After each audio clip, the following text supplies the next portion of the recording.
And the fires that came, they came to us in the form of a fire hurricane. Winds were 74 miles per hour on the tail end of a hurricane and swept through our town of Lahaina in 17 minutes.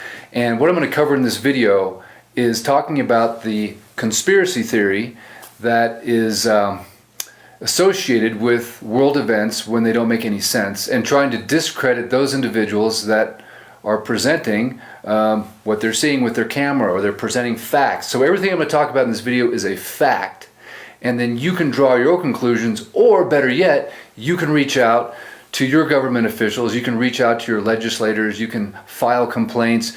But this is definitely a call to action, because what's happened here in Lahaina, Maui is not just fading into the distant memory of people, because it's not getting covered in the mainstream media, certainly not getting covered on the mainland, but it is of utmost importance that we talk about the facts and cover everything that occurred before, during, and after this fire, so that you can start to draw some conclusions, hopefully as a concerned citizen of our country, a concerned citizen of the world. But the clip that I opened up this video with was Josh Green, the Governor Josh Green, talking about how this was a 17-minute fire hurricane. And that's simply not true. So everything I'm going to talk about in this video is going to be before, during, and after the fire, and the facts, simply the facts. And then you can decide where you want to go with it. But I believe that we as concerned citizens must rise up, we must flex our muscle in terms of the God-given inalienable rights that we have as citizens of this country, and start to hold those accountable and start to unravel this mystery. It's interesting, the more that I presented the facts of what I was seeing with my camera and my drone here on Maui, it didn't take long before I was labeled a conspiracy theorist. And I just want to pose the question to you, the audience, especially those people that like to point the conspiracy theorist finger. What's the definition of a conspiracy theory? According to Google, it's a belief that some secret but influential organization is responsible for an event or phenomenon. And I am going to say that it's really actually no secret. Everything is right before us in front of our very eyes, and something that you can Google up and search up yourself.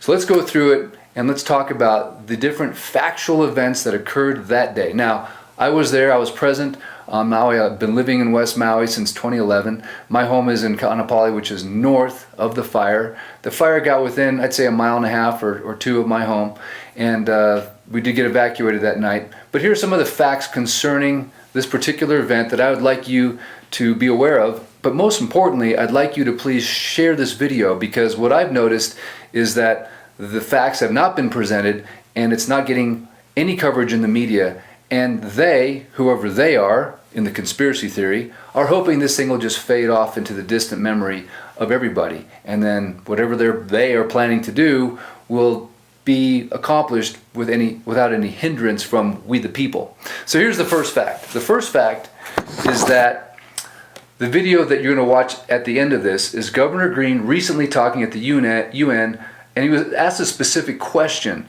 about the fire. And he never answered that actual question, but what he did say, first of all, is that it was a 17-minute fire, which it wasn't. That fire burned all day long from about, I'd say, 9 o'clock in the morning until after midnight. I was evacuated from my home. It was still burning in a field advancing to the north. So it was not a 17-minute fire, and that's going to be very important here in a minute as I explain some of the events that occurred that day. Had it been a 17-minute fire, might be a great excuse, but it wasn't a 17-minute fire. It was an all-day fire. Also, in Governor Green's video that hopefully you'll watch at the end of this, he attributes climate change as the primary reason for this fire. Yet Maui County has sued the Hawaiian Electric Company, calling it an intentional and malicious mismanagement of power lines by Hawaiian Electric. That is the state's leading utility that had allowed flames to spark. So there's a contradiction between Josh Green's narrative and what the actual Maui County officials have filed a lawsuit against. So those are facts, right? The governor is saying one thing, and the county and their lawsuit says a different thing. So is it a wildfire? Has there been an official cause of the fire? And what's the definition of a wildfire versus an urban fire that's burning through a city or a town. And there's some interesting temperatures that were reached, and there's some interesting vegetation that didn't burn that you would normally expect to see burn at temperatures that can melt glass, melt aluminum, melt copper, and disintegrate buildings. You would expect certain foliage, like a tree or a palm tree, to burn, but they didn't. And those are facts. You can look at the drone video that I shot day after the fire, and you can see all the trees still have foliage on them. Right now, the plumerias are blooming in Lahaina next to melted cars, which does not make any logical sense. But again, that's just a fact. Next fact is the initial fire source of the fire, where it started in the field next to Lahaina Luna, was 100% contained. So a message went out that day to social media. I saw it on Maui now, that said the fire, there was a brush fire, and was 100% contained, giving everybody a sense of relief, like, oh, there's no fire to worry about. Brush fire is 100% contained. So here you have an active fire department engagement at a brush fire, and then hours later, just a few hours later, that fire reignites. That's simply a fact. At that point in time, the fire took over into the housing development. There was absolutely no sirens that were initiated by the county officials, by the EMS department. Hawaii has got one of the most sophisticated siren systems in the world, and when asked, the emergency management director stated that the sirens were not activated because they've trained the public that you're supposed to run away from a tsunami. So they're literally for tsunamis, and they didn't want to activate the sirens because people would run uphill towards the fire, which of course doesn't make any logical sense whatsoever. But also the county website, the EMS website, specifically says that the sirens are for in case of an emergency, and citizens are supposed to tune into their radio or to their cell phones to find out the directions to avoid danger. That's what the website says. Again, not in agreement with what the EMS director states publicly. And then later on, the county does not go to retract that statement. He also says he does not regret, even though hundreds, maybe more, of people died in the fire, but the county does not regret it, and they don't go back and retract that statement. They go, oh no, we do regret it. We wish we would have done it. They let that statement sit there, and then the emergency management director resigns due to health reasons. Next fact is that the emergency management director was not on island, but he would have a deputy that would still be in charge. The next fact is the mayor was shown on social media around, I believe, 6:30 that night, saying everything is fine, even though half of Lahaina had already burned at that point in time. The governor was not in the state, and also the fire chief was not on island. Those are all simple facts. Seems like a lot of people were not available when they should have been, and the mayor, who's basically in charge of the island and this entire operation, at a very late hour in the day, was not aware that Lahaina town was on fire. Another fact is there was no power that was on. That night, about 4:30 in the morning of August 8th, I was awoken from my bed because I noticed the power had gone out.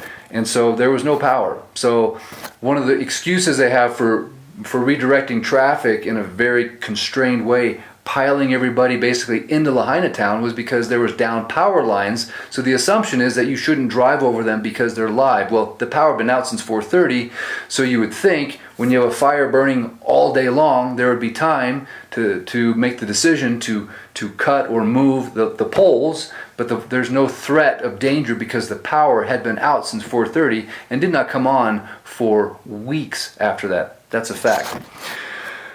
There was no cell signal that morning, which is very unusual. You can see the power going out, but usually your cell phone is powered up by a battery, right? And you can still have connection to the cell towers. But the cell phones did not work. However, we were able to receive text messages for weeks. The ability to receive a text message never went away.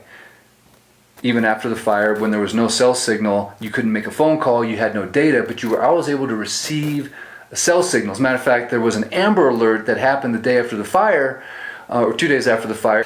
And so the text message, ability to receive a text message never went away for the entire post-fire, for weeks.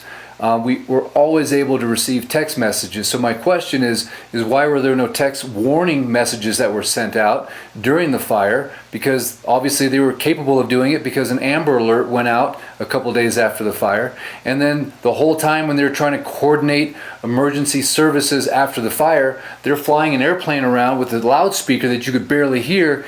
Yet we were all able to receive text messages, but no communications ever came out via text. So we were in a complete communication blackout for like 3 weeks. The cell phones never worked. I mean, literally the day of the fire and for 3 or so weeks afterwards, cell phone coverage did not function. There was no data, there was no internet, there was no Spectrum, there was no Hawaiian Tel, the fiber optic.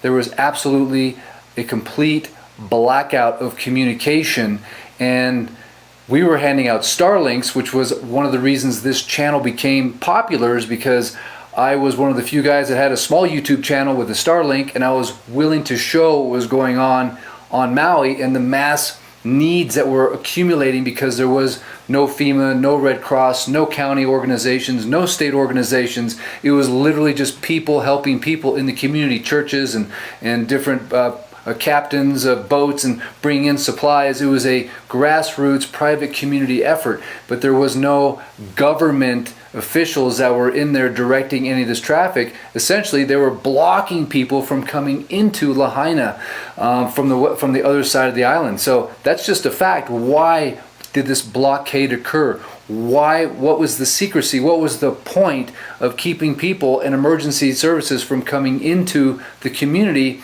when it was most direly needed at that point in time? And why did the cell signal not work? Matter of fact, you can see registrations in the FCC where the cell companies asked to operate at a different frequency. Certain frequencies no longer worked, so there was some kind of interference that was keeping cell phones from working functionally like they normally would. Why would it not be possible for cell phone towers to work once they were put up? These emergency towers were put up by Verizon and these other companies, but that didn't create a cell phone signal. There was still some type of an interference, and you can check the FCC and see where they put in for these special regulations to go to a different frequency. That's very unusual. Also, there was a TFR that was put in place right away, a temporary flight restriction, and it was huge and it was super high, like 3,000 feet. Normally those are only put in place to keep you from flying a drone or from flying an aircraft when there's active firefighting happening with helicopters and airplanes, but the fire was completely out. Essentially, why is it that for, I think, a month, there was a temporary flight restriction where you could not fly a drone anywhere near the Lahaina town fire, way out into the ocean, 3,000-foot ceiling, and we even put in for a special exemption through the FAA, which is normally approved if you have a statement of work, which we did, but that was denied. We were not allowed to fly the drone to get any images. You couldn't pull over on the side of the road and stop to use your cell phone to make a phone call or take a picture or give tribute. You could not pull over on the side of the road. There was a complete media blackout. There was media that were not that told me they flew all the way over from New York, from California. They have media passes from these big organizations, and they were not given access into Lahaina, into the burn area, not allowed to go. They were literally turned around at Ma'alaya and said, sorry, doesn't matter if you have a media pass, you cannot come in. Why was there such a blackout? But again, that's just a fact. It's not a conspiracy theory. And to this day, you cannot pull over on the side of the road 2 miles from Lahaina, use your cell phone, or take a picture. That is a constitutional infringement on our inalienable rights that is somehow supported by an emergency proclamation for a fire that's been out for 30 days. What is the emergency if the fire is out? Doesn't make any sense. Another fact is that day there was absolutely no water. So I have eyewitness testimony from people that came to their home in Lahaina that morning, that early afternoon, to do laundry, to take a shower. Water was shut off. Yet there was this distraction talking about water rights, which is unusual, right? It's like either the water is on or it's off. It doesn't matter who's got the right to it. And I believe that whole distraction was talking about maybe dipping water out of a certain reservoir that belonged to some other entity. But ultimately, no one ever talked about the logistics of why was the water shut off. I mean, how many times does the power go out but you still have water?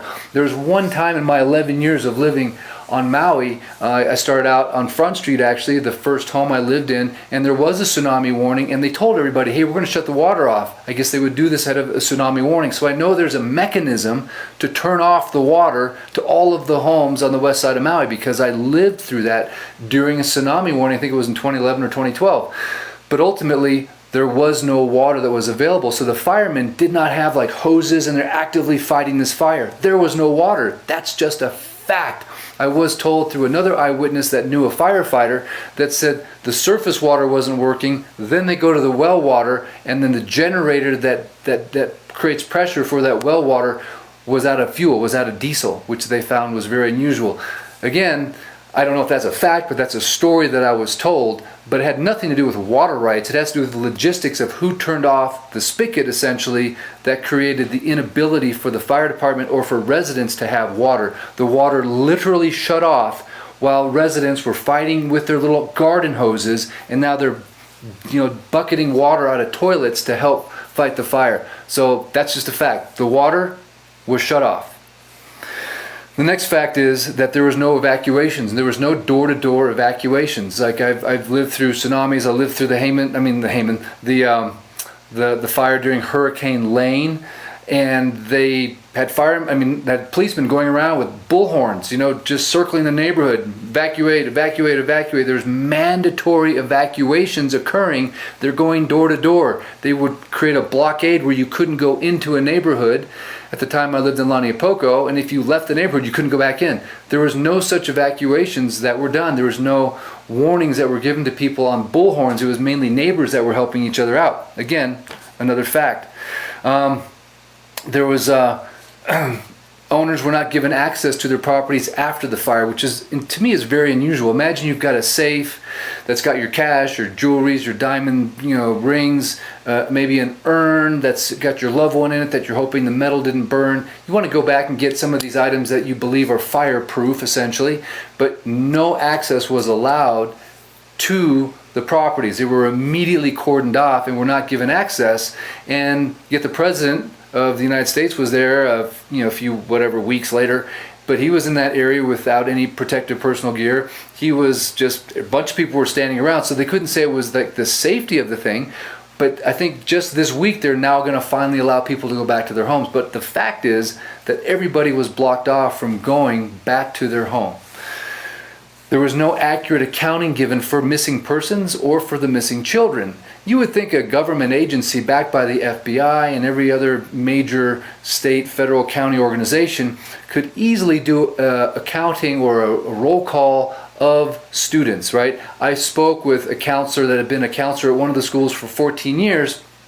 He told me that they were told not to call parents, not to do a roll call. They said they were not qualified. FEMA said, do not call parents. You're not qualified to make that phone call. But you would think in a course of a couple days or a week, you could easily come up with every teacher, every administrator accounting for the children, setting up checkpoints like they did at all the neighborhoods. Come sign your sheet. Residents were coming in trying to get access to their homes. They could have created a checkoff list. How many people in your home? How many people? But there seems like there was never a methodology for accounting to this day for the missing children, for the missing persons, and a real systematic approach to doing it. But it is a fact that this counselor told me that they were told not to do roll call, and that was a directive that was given by FEMA. Of course, did not want to appear on camera and say that, and neither did the firemen that wanted to talk about the generator losing power due to no gas. We also have unexplained items that were melted. You have cars that were completely melted. Now, I showed some of these videos. I was labeled a conspiracy theorist, even though I'm just showing with my camera what I'm seeing. I'm not drawing any conclusions. I never said the words direct energy weapon or microwave weapon or, assigning guilt or accountability, responsibility for this fire. I just simply said, hey, look at this car. It has melted aluminum, it has melted copper, it has melted glass that has certain temperatures of melting points, yet the car is surrounded by gravel, or the car is surrounded by grass that was this tall and burned. There's not enough incineration. These cars were abandoned without any fuel in them. There's just not enough fuel to help the temperatures rise to that point. So I'm not a fire expert, but after posting those videos, I was called by fire experts all around the world saying it would be very impossible to make a car burn at that level. You also have trees that were not, the palm trees. Palms are very, very, they're very flammable. So you have a building and cars that melted, but right next to it you've got palm trees that did not burn. You have trees that still have foliage. You've got the plumerias that are blooming in Lahaina town right now. So you have this unexplained burning of certain items and other things didn't burn. You've got blue umbrellas that didn't burn. You have blue cars. You have red cars that didn't burn. You have got blue objects. Again, just pointing that out, not drawing any conclusions, but just letting the camera show you what's happening. But then again, the messenger gets shot. Then all of a sudden, I get fired from my job at Keller Williams. I get labeled as this horrible person that's doing these horrible things by raising money, after I put up certain videos that showed some questionable things that we're just looking for answers for. But there seemed like there was a direct correlation between my character assassination through these fake videos and when I started pointing out the unusual things that burned or didn't burn in the fire, or even questioning and auditing the sheriffs when they wrote me a ticket for parking on the side of the highway, even though I didn't. I pulled over and asked the question, why can't we park? Why can't we take images? Why can't we take pictures? And then asking them for their, if you haven't seen that video though, by the way, I'll put a link in the description, asking, what are their names? What are their badge numbers? Why am I being detained? What law says I can't park here? What law says I can't take pictures? And then being cited the emergency proclamation that doesn't say anything about parking or not taking pictures at all. So there's an infringement of these constitutional rights. No one is taking responsibility for who's locking down Lahaina town. There was a press conference where they asked the police, they asked the army, they asked the county. Nobody could say who's under what authority are they keeping people out of Lahaina. So you just have all of these interesting questions that we're trying to show you evidence of what's happening without being called a conspiracy theorist, because in my opinion that's just really like calling a doctor a quack. You're just saying, hey, your method doesn't work, we're shaming you, we're making it sound like you are not worthy of communicating with, or a worthy source, or you're unintelligent, you're a conspiracy theorist, when in reality you're just showing something that's the truth and points towards the truth, and that those words have been invented as a way to discredit people and to bring upon social pressure that is negative. And that to me is the antithesis of a fair democratic system where the truth and with checks and balances and things occur for freedom of press, which is what basically protects our country, protects our democracy. And if you see that coming under attack, then my call to action for you is you've got to do something. You have got to do something, whatever it is. But let me get off that soapbox for a second and keep going down the facts. We also have the fact that there was boats that were burned, right? Boats are surrounded by what? Water. They're in the water. So it's hard to make the connection between like this thing is burning and then these boats are way out. How could they all of a sudden catch fire? Like the bathroom in Lahaina Harbor didn't burn, right? It's an old kind of wooden structure. It didn't burn, but then all the boats burned, and the boats are in the water. Very unusual. There's also eyewitnesses that there was fire on the water itself. There's also eyewitnesses of bodies that were in the ocean. I did a video recently, I had to take it down from a Coast Guard that said that they found bodies in the water, and after that came out in the video, I had to take it down. So it's interesting how the truth comes out and then it gets censored really quick. But where's the transparency talking about there was many people that we know fled into the water. That day was 70-mile-an-hour winds. The oceans were gnarly. There was like these little mini hurricanes or tornadoes out there. There had to have been some people that didn't make it in the water. So, but there's been a lack of transparency or talking about that, even though there's many eyewitness accounts. I've seen photos myself, but didn't publish those out of respect for the dead, but ultimately that's another fact that needs to be dealt with. The next one is video evidence of trees burning from the inside. So I posted a video of a family that was escaping, and in that video you can see inside of a tree the flames are coming outside of these holes that are in the tree. We saw those same that same phenomenon at the Paradise Fire. So why would a tree burn from the inside? Again, just showing the facts of what's happening. Same with the cars that are melted. Also, asphalt has got a very low melting point, 300 to 400 degrees, I believe. You don't see any asphalt scarring around these cars that are completely burned. The asphalt's perfectly fine, but you have a aluminum wheel that's pulverized into dust, but the asphalt is untouched. You have a palm tree right next to a building. The building is burned. The palm tree still has its palms on there. Again, not conspiracy theory, just the facts. The camera doesn't lie. Don't shoot the messenger. Just look at the facts of what you're seeing and then take the next step. Reports of already talked about the bodies that were recovered from the ocean. The police chief and his deputy both came from Las Vegas, obviously involved with the Las Vegas shooting. Neither here nor there, but it's unusual that they didn't promote a police chief from within. It's unusual that he was able to bring his deputy. Unusual that he got a pay raise pretty soon with a short tenure. Also unusual that he was also the coroner, and the state statute says you cannot be the police chief and the coroner. Why was there never an injunction to stop that from happening, or a new coroner assigned? Constitutional right violations left and right, freedom of speech, freedom of press, nobody saying anything. Even some of the National Guardsmen are police officers on Oahu that even said they don't understand why they're telling people they can't park and take pictures. So there's not a cohesiveness between the authorities on the ground, between the sheriff, between the police, and between the National Guard. And James O'Keefe did a wonderful job of exposing that in his video. I'll put a link in the description for that as well. You also have July 17th, 2023, Governor Josh Green came out with an emergency proclamation, an emergency for housing, which doesn't make any sense. Emergency is usually a tornado or a hurricane or, you know, a tsunami or a fire. But there's an emergency proclamation that pertains to housing that also suspends these building codes and rebuilding in a historic district like Lahaina Town is. Just so happens that came out just a few weeks before the fire occurred. That seems very unusual. Again, just a fact. We also have lack of FEMA and Red Cross.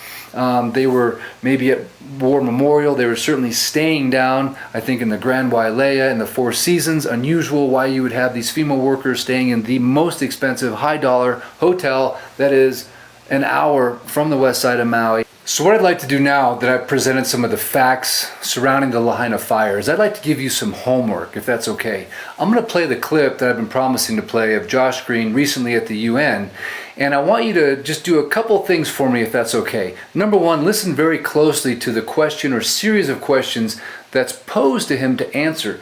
He has asked, how can subnational governments, how can they proactively prepare, how can they proactively fortify against these types of challenges like the Lahaina fire, and what tools did he employ essentially to help Hawaii, and how can that put them on a path to resilience and achieve their sustainable development goals? I mean, she asks a lot of questions in a very short period of time, and I'm going to say that Josh doesn't answer any one of those questions, which to me is very unusual. Usually if you're asked a question in a big public format like that, you would think you'd actually answer it, but he doesn't. He just quickly gives, to me, a very inaccurate report of the fire in Hawaii, blaming it on climate change, and also saying it was a 17-minute fire, and also saying that you know, we're all going to hang individually, we're going to hang together, and this is affecting like everybody, which is very strange. So what I'd like you to do is please watch that portion of the video to the very end, and then I'm going to put a link in the description if you want to email Josh Green. I'm also going to put in Josh Green's cell phone number so you can call and text him yourself, but I think we should start demanding some answers. And in order to achieve this at a very effective blast rate, it's going to be very important that you share this video, that you share it on every platform that you belong to: Facebook, Instagram, LinkedIn, email, text message. your friends, your family, because we need to keep the news alive about what's going on in Maui. We need to present the facts that happen because a lot of people don't know. I was recently on the mainland and I queried people in the streets about the Maui fire, people I ran into in restaurants. They didn't hardly know anything about it whatsoever. So the onus, I'm handing you the baton, as I did so many times during the crisis. It's still a crisis and I'm still handing you the baton to please make this video go viral so that we can start getting answers to these questions. We can start holding these officials accountable. We can start getting questions answered. We can start getting the right people in play, in motion. Because if you don't defend Hawaii, if you don't defend this little small town in the middle of the Pacific, the place where you come to vacation, where you've made memories, where you've gotten married, made babies, come to celebrate anniversaries and successes in your career, and to get away with the toes in your sand and a drink in your hand, if you won't defend Maui, you won't defend your backyard, I guarantee it. So I encourage you to please dig in, dig your heels in, get to work. You've got the computer, the smartphones, the world is at your fingertips. Instead of scrolling namelessly through a bunch of BS, let's start digging into the details of this thing and let's start mobilizing the right people. And a huge shout out to Joe Rogan for taking initiative and for paying attention to this problem. Also, a UFC fighter recently brought the Bible into the ring and said, man, this fire was not man-made, and prayed on his knees with a fighter named Dan Ige. So it's amazing the attention that is getting, but it's just not enough. We need to accelerate this into a massive communication onslaught with the officials. So thank you guys so much. Please watch this video, listen to it carefully, slow it down, listen to his answer. I'm going to put links in the description to the videos that I mentioned, but also to this green, whatever the heck it is. It's the green, sorry, his name is Green. Climate Change and Aloha Plus Challenge, Aloha Challenge, HawaiiGreenGrowth.org, Aloha Goals, Smart Sustainable Communities. I'm going to put a link in the description to that, but let's dig into what this means, because obviously if this is our fearless leader of the state, and this is what he's presenting to the UN just a short few weeks after the fire, it must be incredibly important and something that we need to track down and figure out. Thank you so much. Much aloha. Catastrophic disaster. It's been horrifying to see what you and your people have gone through. We would like to hear from you on how subnational governments can proactively prepare for and fortify themselves against such challenges. Could you share with us what tools you have in Hawaii that are helping you do that, which put you on the path to resilience and also achieving the Sustainable Development Goals? Please. Thank you so much, Madam Chair. Friends and colleagues, first let me say I was so pleased and honored to have our students from Hawaii welcome us today. Thank you, students and mentors. As you know, I'm a physician and a father and a husband. That's the lens I see these crises through. Since the last time I was with you just 2 months ago, Madam Chair, Hawaii did suffer the trauma of a lifetime.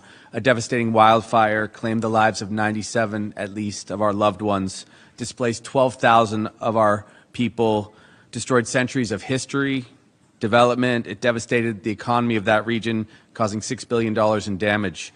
And the fires that they came to us in the form of a fire hurricane. Winds were 74 miles per hour on the tail end of a hurricane and swept through our town of Lahaina in 17 minutes.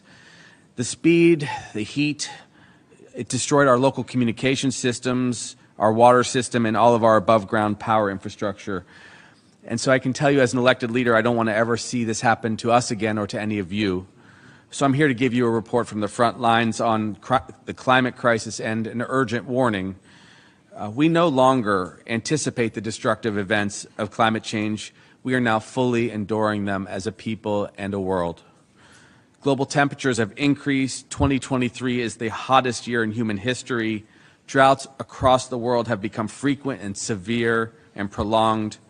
We've seen wildfires not only in Hawaii, of course, but in Algeria and Greece, in the United States and Canada, causing air pollution from the smoke. And this summer, smoke from 900 wildfires burning through Canada triggered air quality alerts all across the eastern United States. 70 million people were affected, including my mother. Meanwhile, our western states are grappling with the worst mega drought in 1,200 years. And for those out there who still doubt that climate change is impacting the world, note this.